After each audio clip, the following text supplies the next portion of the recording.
त्या रात्री मृणालच्या शब्दांनी आरव पूर्णपणे शांत झाला होता. मी ज्या लोकांच्या जवळ जाते ते कायम माझ्यापासून दूर जातात. हे वाक्य त्याच्या मनात सतत फिरत होतं. आरव बाल्कनीमध्ये उभा होता. समोर मुंबईची लाईट्स चमकत होत्या, पण त्याचं लक्ष कुठेच नव्हतं. त्याच्या डोक्यात फक्त मृणाल, तिच्या डोळ्यामधली भीती आणि तिचं एकटेपण पहिल्यांदाच त्याला जाणवत होतं. तो तिच्यासाठी फक्त फ्रेंड राहिला नव्हता, काहीतरी बदलत होतं. हळूहळू शांतपणे मृणाल ऑफिसमध्ये बसली होती. लॅपटॉप समोर ओपन होता, पण तिचं लक्ष स्क्रीनवर नव्हतं. रुद्रच्या शब्दांनी ती पुन्हा जुन्या आठवणीत अडकली होती. अचानक फोन व्हायब्रेट झाला. लंच ब्रेक, खाली ये. आरव. तिच्या चेहऱ्यावर नकळत स्माईल आली. ऑफिसच्या खाली आरव कॉफी घेऊन उभा होता. ती खाली आली आणि काही सेकंद त्याच्याकडे पाहत राहिली. काय? आरव हसला. अचानक कॉफी? छोटीशी काळजी. काल तू ठीक नव्हतीस म्हणून. मृणाल शांत झाली. कधीकधी मोठ्या प्रेमापेक्षा छोटी काळजी जास्त सुंदर दिसते. तिचं हलकसं हसू. तू खूप विचार करतेस आणि तू खूप लपवतेस. ती काही सेकंद त्याच्याकडे पाहत राहिली. Comfortable silence. दोघं एका छोट्या कॅफेमध्ये बसले होते. बाहेर हलका पाऊस सुरू होता. त्या कॅफेमध्ये मंद म्युझिक चालू होतं आणि त्या शब्द, ते शांत वातावरण. ते दोघं शांत एकमेकांसोबत कम्फर्टेबल वाटत होते. आरवचा प्रश्न, मृणाल, तू अजूनही स्वतःलाच दोष देतेस? ती कप कडे पाहत म्हणाली. मग हलक्या आवाजात म्हणाली, हो. त्या रात्री मी त्याला बोलवलं नसतं तर कदाचित आदित्य जिवंत असता. आरव लगेच म्हणाला, स्टॉप. ती त्याच्याकडे पाहू लागली. काही गोष्टी आपल्या हातात नसतात, पण आपण स्वतःला शिक्षा देत राहतो आणि मग जगणंच विसरतो. ती शांत झाली, कारण पहिल्यांदाच कोणीतरी तिच्या जखमेवर दोष नाही तर समजून घेणारे शब्द ठेवत होतं. कामानंतर दोघं पुन्हा मरीन ड्राईव्हला गेले. आज पाऊस नव्हता, फक्त थंड वारा आणि शांत समुद्र. छोट्या छोट्या गोष्टी मृणाल सतत बोलत होती. ऑफिसमधले फनी मोमेंट्स, लहानपणीच्या गोष्टी, तिच्या आवडीचे सॉंग्स आणि आरव तो फक्त तिला पाहत होता.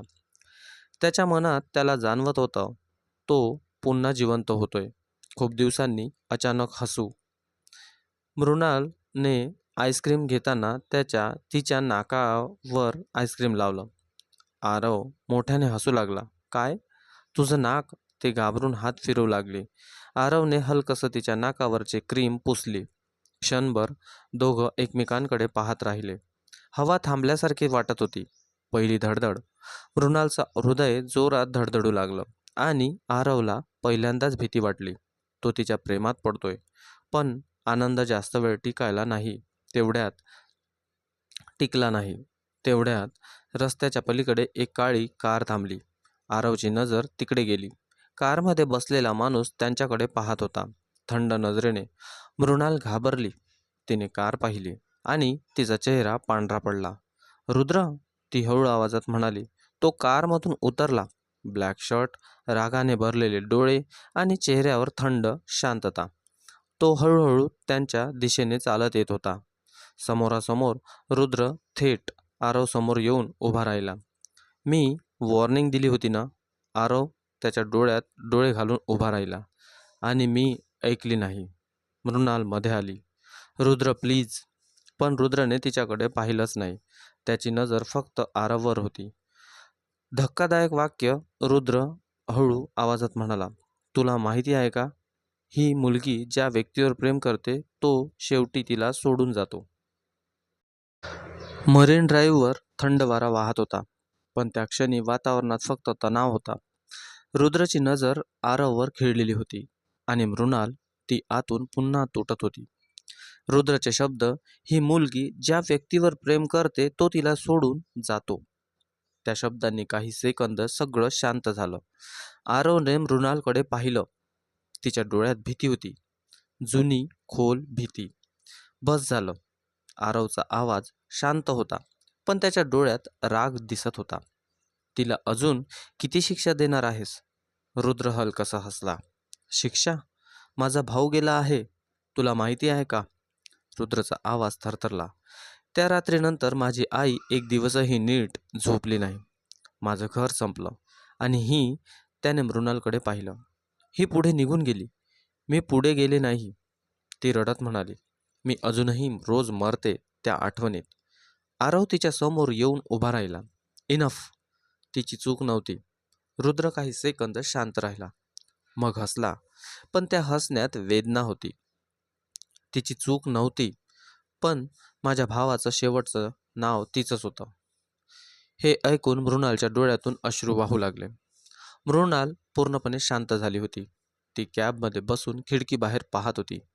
आरव तिच्या बाजूला बसला होता, पण दोघंही काही बोलत नव्हते. त्या शांततेत तिची भीती होती, तिची काळजी होती आणि दोघांच्याही मनात वाढत चाललेलं प्रेम होतं. कॅब थांबली. मृणाल उतरली. ती काही सेकंद शांत राहिली. ती हळू आवाजात म्हणाली, तू माझ्यापासून दूर राहिलेलं बरं. काय? रुद्र चुकीचं बोलत नाही. ती हलकसं हसली, पण ते हसू खूप दुःखी होतं. ज्याच्यावर मी प्रेम केलं ते मला सोडून गेले. आरवचं हृदय बोललं. मी जाणार नाही. मृणालने त्याच्याकडे पाहिलं. आता असंच वाटते तुला, पण एक दिवस तूही थकशील. लोक शेवटी निघून जातात आरव. आरव तिच्या जवळ आला. त्याचा आवाज खूप शांत होता. मी लोकांसारखा नाही. मृणालने त्याच्या डोळ्यात पाणी आलं. का करतेस एवढी माझी काळजी? तिने थरथरत्या आवाजात विचारलं. आरव काही सेकंद शांत राहिला. मग पहिल्यांदाच त्याने मनातलं बोललं, कारण तू आता फक्त कोणीतरी नाही राहिली नाहीस. मृणालचं हृदय जोरात धडधडलं. ती त्याच्याकडे पाहत राहिली. त्या क्षणी तिला खूप दिवसांनी सुरक्षित वाटत होतं, पण नशीब अजून शांत नव्हतं. तेवढ्यात आरवचा फोन वाजला. त्याने कॉल उचलला आणि पुढच्या क्षणी त्याच्या चेहऱ्यावरचा रंग उडाला. मृणाल घाबरली. काय झालं?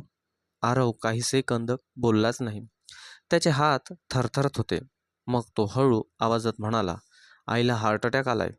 आरव लगेच निघाला. Hospital, emergency ward, doctors. सगळं खूप अचानक घडलं होतं. आरव बाहेर उभा होता, पूर्णपणे तुटलेला. त्याच्या आयुष्यात उरलेली एकमेव व्यक्ती त्याची आई, आणि आता तीही ICUमध्ये होती. मृणाल परत आली. काही वेळाने कोणीतरी त्याच्या हातावर हात ठेवला. मृणाल होती. आरवने वर पाहिलं तर ती मृणाल होती. धापा टाकत होती, डोळ्यात काळजी भरलेली. त्याचा तुटलेला आवाज, मला भीती वाटते. पहिल्यांदाच आरव कोणासमोर तरी एवढा कमजोर झाला होता. मृणालने त्याचा हात घट्ट पकडला आणि हळू आवाजात म्हणाली, यावेळी मी तुला एकटं सोडणार नाही.